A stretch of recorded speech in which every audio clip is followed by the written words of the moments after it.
ভারতের বিপক্ষে প্রথম টেস্টে হেরেও বেজায় খুশি টাইগার অধিনায়ক নাজমুল হোসেন শান্ত। বাংলাদেশ যে দুটো দলের সঙ্গে এখনও টেস্টে জিতেনি তার মধ্যে ভারত একটি, অন্যটি দক্ষিণ আফ্রিকা। টেস্টের আঙ্গিনায় পা রাখার 23 বছরের মধ্যে এবার ভারতের সিরিজের আগে বাংলাদেশকে সবচেয়ে বেশি সম্ভাবনাময় মনে করা হচ্ছিল। কিছুদিন আগে যে দাপটের সঙ্গে পাকিস্তানকে হোয়াইট ওয়াশ করে রেখেছে টাইগাররা, কিন্তু ভারতের প্রথম ম্যাচে 0তম লড়াইও করতে পারল না নাজমুল হোসেন শান্ত বাহিনী। কিন্তু কথা হচ্ছে, ভারতের কাছে এমন লজ্জাজনক হারেও কেন দলের প্রতি এত ইতিবাচক দেখেছেন বাংলাদেশের অধিনায়ক শান্ত? এই নিয়ে এবার সরাসরি মুখ খুললেন সংবাদ মাধ্যমে। বিস্তারিত থাকছে প্রতিবেদনের বাকি অংশে। কেটিভি ক্রিকেট চ্যানেল থেকে আপনাদের সাথে আছি আমি মাহমুদুর রহমান সিয়া। চেন্নাই রীতিমতো অসহায় আত্মসমর্পণ করেছে বাংলাদেশ। ভারতের 376 ও 287 রানের জবাবে দুই ইনিংসে যথাক্রমে 149 ও 234 রান করে অল আউট হয়েছে বাংলাদেশ। স্বাগতিকরা অনাশায় জিতেছে 280 রানের বিশাল ব্যবধানে। হারের পরও এই টেস্টে ইতিবাচক দেখছেন বাংলাদেশের অধিনায়ক। ভারতের প্রথম ইনিংসের কয়েক ঘন্টা দারুণ বল করেছেন বাংলাদেশের পেস ডিপার্টমেন্ট। দলীয় 34 রানের মধ্যে রোহিত শর্মা, শুভমান গিল ও বিরাট কোহলির উইকেট তুলে নেন হাসান মাহমুদ। যদিও পরে রবিচন্দ্রন অশ্বিন ও রবীন্দ্র জাদেজার জুটিতে ঘুরে দাঁড়ায় স্বাগতিকরা। হাসান মাহমুদ ওই ইনিংসে নেন 5 উইকেট, তাসকিন 3 ও নাহিদ রানা 1টি উইকেট নেন। মিরাজের শিকারও একটি রয়েছে। বোলারদের এই পারফরমেন্সের সফলতা মনে করেন শান্ত।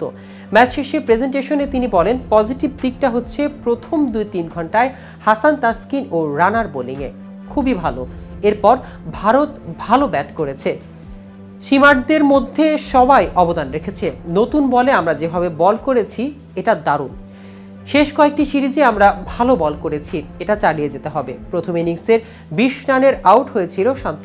দ্বিতীয় ইনিংসে তিনি দলীয় সর্বোচ্চ 82 রান করেন।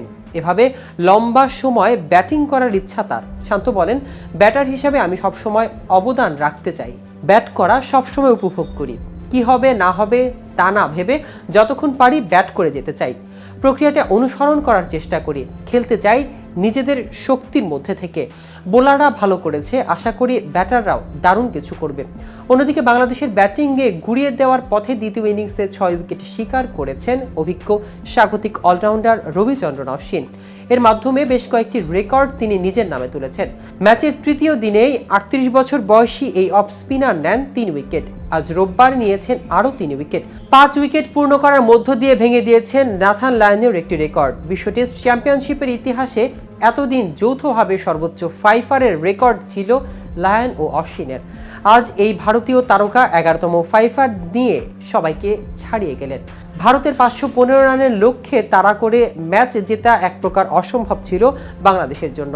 ম্যাচের তৃতীয় দিনে উইকেটটা শুরুটা জশপ্রীত বুমরা করলেও পরের গল্পটা আশ্বিনের দখলেই ছিল। একে একে তিনি বিদায় করেন সাদমান ইসলাম, মুমিনুল হক ও মুশফিকুর রহিমকে। আজ ভারতের জয় নিশ্চিত করার দিনেও তিনি সাকিব আল হাসান, মেহেদী হাসান মিরাজ ও তাসকিন আহমেদের উইকেট নেন। মিরাজের উইকেট নিয়ে বেশ একাধিক রেকর্ড করে ফেলেছেন আশ্বিন।